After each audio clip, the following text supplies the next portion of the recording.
তুমি কি কখনো লক্ষ্য করেছো তোমার পড়তে ইচ্ছা আছে কিন্তু পড়তে বসতে পারছো না? বই সামনে আসে, সময়ও আছে, তবু মন টেকে না। এর কারণ তুমি অলস না, বরং তুমি ভুল পদ্ধতিতে পড়তে চাইছো। পড়াশোনা কখনো জোর করে হয় না, পড়াশোনা হয় উদ্দেশ্য দিয়ে। আল্লাহ তাআলা কুরআনের প্রথম ওহীতেই বলেছেন ইকরা, অর্থাৎ পড়ো। কিন্তু তিনি বলেননি কষ্ট করে পড়ো, বিরক্ত হয়ে পড়ো। তিনি বোঝাতে চেয়েছেন পড়াকে ইবাদত বানাও।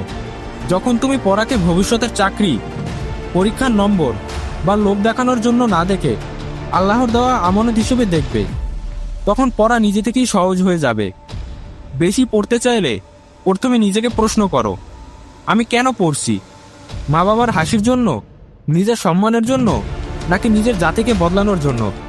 উদ্দেশ্য যত বড় হবে, পড়াশোনার শক্তি তত বেশি হবে। আরেকটা বড় ভুল আমরা করি, আমরা ফলের কথা ভাবি, পথের কথা না।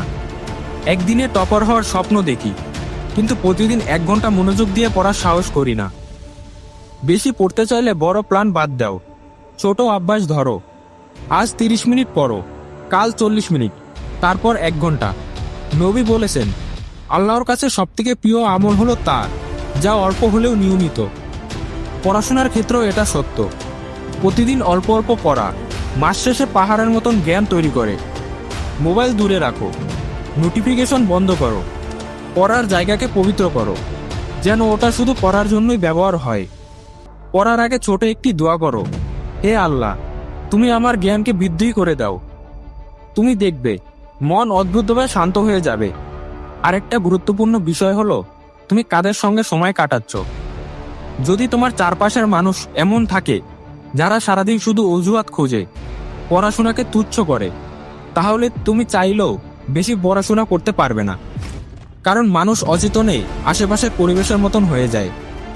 ইসলাম আমাদের সৎসঙ্গ বেছে নিতে বলে, কারণ সৎসঙ্গ মানুষের আল্লাহর দিকে টানে, আর খারাপ সঙ্গ মানুষকে গাফিল করে দেয়।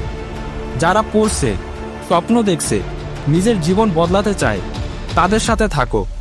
আর যদি এমন সঙ্গ না পাও, তাহলে একা থাকো, কিন্তু নিজের লক্ষ্য ছেড়ো না। একা পড়া কষ্টের, কিন্তু ভুল পথে যাওয়ার চেয়ে অনেক নিরাপদ।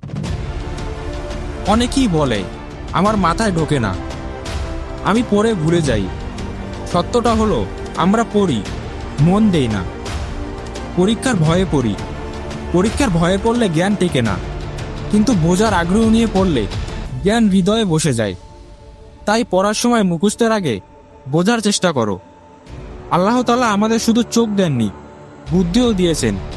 প্রশ্ন করো, নোট বানাও, নিজেকে বোঝাও। পড়া শেষে নিজেকে জিজ্ঞেস করো, আমি আজ কি শিখলাম? যদি 1 লাইনে উত্তর পাও, তাহলে সেই পড়া বৃথা যায়নি। আরেকটা জিনিস আমরা ভুলে যাই, শরীর আর মন ঠিক না থাকলে পড়াশোনা এগোয় না।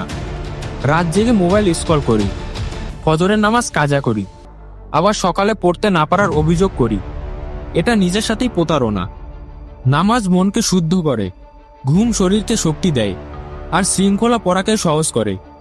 তুমি যদি সত্যিই বেশি পড়তে চাও, তাহলে নিজের দিনটা শুরু করো ঠিক করে। ফজরের পর অল্প সময় পড়াশোনা করলেই সেই পড়া সারাদিন মনে থাকে। এটা শুধু অভিজ্ঞতা নয়, বরকতের ফল। একটা কঠিন সত্য কথা হলো পড়াশোনার পথে কষ্ট আসবেই, কখনো বিরক্তি আসবে, কখনো মনে হবে সব ছেড়ে দিতে। কিন্তু মনে রেখো, সহজ পথ কখনোই বড় গন্তব্যে নিয়ে যায় না। যারা আজ সফল, তারা কেউই আরামে পৌঁছয়নি। তারা কেঁদেছে, হেরেছে, আবার উঠেছে। আল্লাহ তাআলা বলেছেন নিশ্চয়ই কষ্টের সাথে স্বস্তি রয়েছে।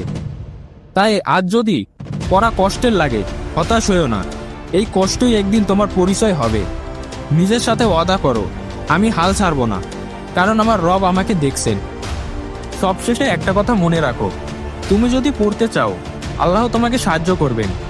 কিন্তু তুমি যদি শুধু ফলাফল চাও, আল্লাহ পরীক্ষা নেবেন। পড়াকে শাস্তি মনে করো না, পড়াকে সুযোগ মনে করো।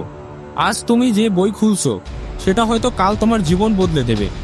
তাই নিজেকে বলো, আমি পড়ব কারণ আমি পারি, আমি পড়ব কারণ আল্লাহ আমাকে এই সুযোগ দিয়েছেন, আমি পড়ব কারণ আমি সাধারণ হয়ে থাকতে চাই না। আল্লাহ তাআলা আমাদের সবাইকে উপকারী জ্ঞান দান করুন। এবং সেই জ্ঞান অনুযায়ী আমল করার তৌফিক দিন। আমিন।